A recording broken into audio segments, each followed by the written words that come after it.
పాండవులు ఎంత నిబద్ధతగా అన్నగారి మాటను జవదాటకపోయినా ఒకానొక సందర్భంలో ఆనాడు నువ్వు జూదం ఆడకపోయి ఉంటే మనకు ఈనాడు ఈ కష్టాలు వచ్చుండేవి కాదు కదా అని మాట్లాడుకున్నారట. అలాగే మన ప్రస్తుత పరిణామాలకు కారణంగా గతంలో జరిగిన తప్పిదాల గురించి మాట్లాడుకోకపోతే భవిష్యత్తులో అవే తప్పులు రిపీట్ కావన్న గ్యారంటీ ఏముంది? అందుకే ఏదైనా ఉన్నది ఉన్నట్టే మాట్లాడుకోవాలి. దూద్ కా దూద్ పానీ కా పానీ, అంతా తేటతెల్లం అయిపోవాలి. పహల్గాం చేదు అనుభవం తర్వాత పాకిస్తాన్ మీద మన సైన్యం విరుచుకుపడుతోంది. గెలుపోటముల మాటలు ఎలా ఉన్నా మనకు ఇప్పుడు ఈ పరిస్థితి ఎదురవడానికి ఆనాటి ప్రధాని నెహ్రూనే కారణమని చెప్పుకోక తప్పదు. నిష్ఠూరమే అయినా నిజం ఒప్పుకోక తప్పదు. మరి పాకిస్తాన్తో ఈనాటి యుద్ధ వాతావరణానికి నెహ్రూ చేసిన ఘోర తప్పిదాలేంటి? ప్రస్తుత యుద్ధ వాతావరణానికి నెహ్రూనే కారణమా? 80% నీళ్లిచ్చి ఉగ్రవాదాన్ని దిగుమతి చేసుకున్నారా? వాజ్పేయి వారించినా నెహ్రూ ఎందుకు లక్ష్య పెట్టలేదు? ఈ దేశానికి కాంగ్రెస్ ఎంతో చేసిందని ఆ పార్టీ నేతలు ఎన్నోసార్లు ఘనంగా చెప్పుకుంటారు. కానీ ఏనాడు తమ హయాంలో జరిగిన భారీ తప్పిదాల గురించి ఆ పార్టీలోని ఏ నాయకుడూ చెప్పలేదు. కనీసం చరిత్రకారులైన ఆ సంగతులను చెప్పకపోవడం భావితరాలకు కూడా ద్రోహం తలపెట్టిందనే భావించాలి. స్వాతంత్ర్య పోరాట సమయంలోనే నెహ్రూ కారణంగా అనేక తప్పిదాలు జరిగినా అందులో కొన్ని స్వయంకృతాపరాధాలు మాత్రం భారత్ను భారీగా దెబ్బతీశాయి. కొన్ని తరాల పాటు ఆ బాధలను అనుభవించేలా చేశాయంటారు చారిత్రక నిపుణులు. నెహ్రూ చేసిన అతిపెద్ద తప్పిదాల్లో చెప్పుకోవాల్సిన ముఖ్యమైందే పాక్తో కుదుర్చుకున్న సింధు జలాల ఒప్పందం. భారత్కు స్వాతంత్ర్యం వచ్చిన తొలి రోజుల్లోనే కశ్మీర్ కోసం యుద్ధం జరగడం దేశ చరిత్రలోనే ఒక నిర్ణయాత్మక మలుపుగా పేర్కొంటారు. పాకిస్తాన్ ఆధ్వర్యంలోని గిరిజన దాడులు, సైనిక ఆక్రమణలను భారత సైన్యం విజయవంతంగా తిప్పికొడుతున్న సమయంలో భారత ప్రధాని జవహర్లాల్ నెహ్రూ ఆకస్మికంగా యుద్ధ విరమణ ప్రకటించారు. ఆ నిర్ణయంతో కశ్మీర్లో 3వ వంతు భూభాగాన్ని పాక్ ఆక్రమిత కశ్మీర్గా వదిలిపెట్టాల్సొచ్చింది.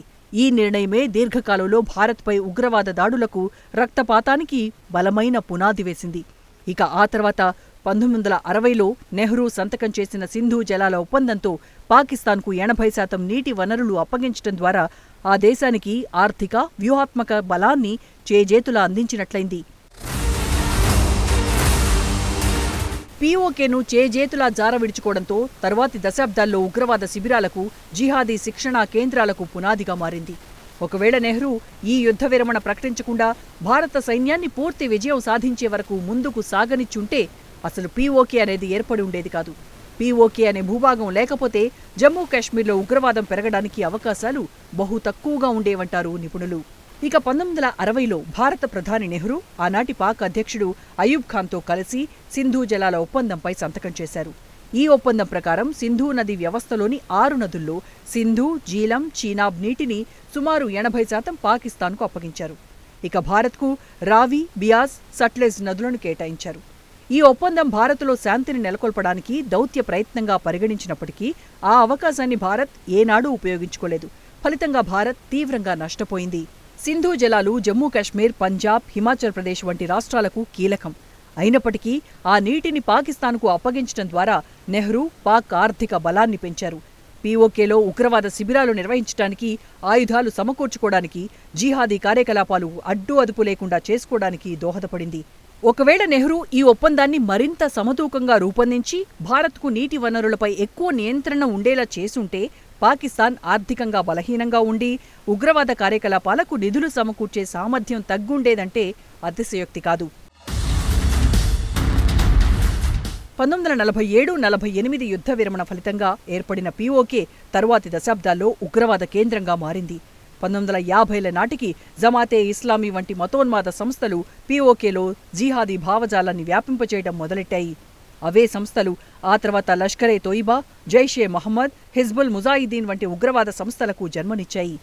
పాకిస్తాన్ ఇంటర్ సర్వీసెస్ ఇంటెలిజెన్స్ మద్దతుతో పీఓకేలో శిక్షణా శిబిరాలు, ఆయుధ డిపోలు, జిహాదీ ప్రచార కేంద్రాలు వృద్ధి చెందాయి. ఆ విధంగా 1980ల నాటికి పీఓకే భారత్పై ఉగ్రవాద దాడులకు ప్రధాన కేంద్రంగా తయారైంది.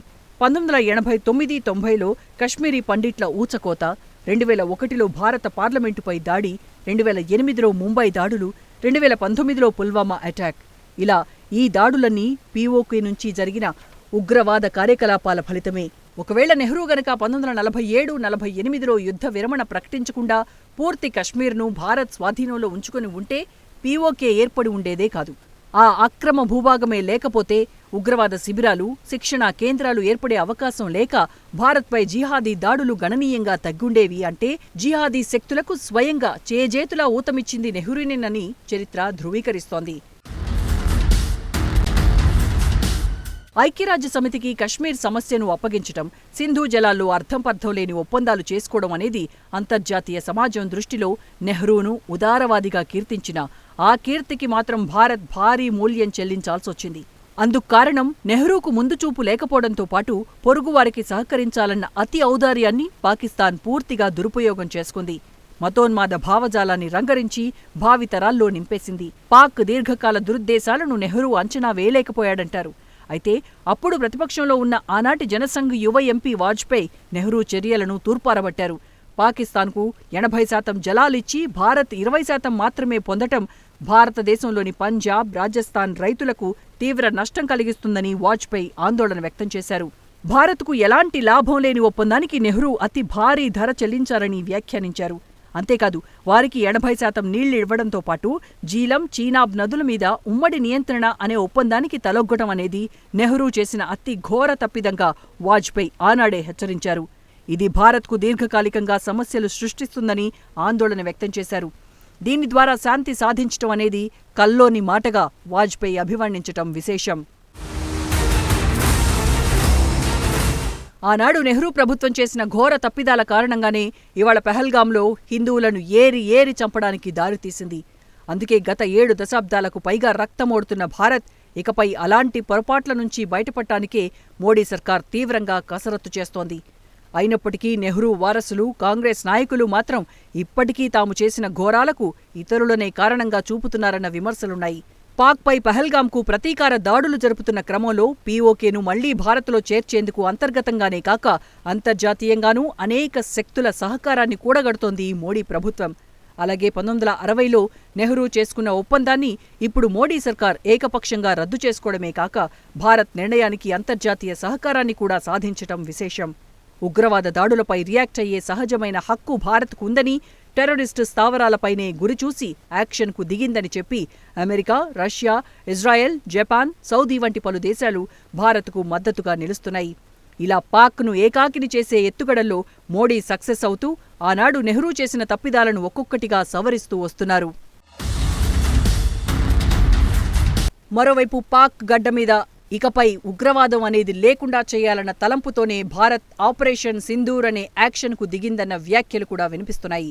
పాక్ నుంచి అనేక ఏళ్లుగా స్వాతంత్ర్యం కోసం పోరాడుతున్న బలూచిస్తాన్కు నైతిక మద్దతిస్తూ భారత్ చేస్తున్న పోరాటంతో పాక్ పాలకుల ఆత్మస్థైర్యం చతికిలబడిపోయింది. మరోవైపు మరికొద్ది రోజుల్లోనే పీఓకే భారత్లో విలీనం అవటం తథ్యమని ఇప్పటికే పలువురు భారత నాయకులు బాహటంగా చెప్పడం గమనించాల్సిన అంశం. చూడబోతే ప్రస్తుత దాడులన్నీ ఆ లక్ష్య సాధన దిశగా చేస్తున్నవేనేమో అని అభిప్రాయపడుతున్నారు నిపుణులు.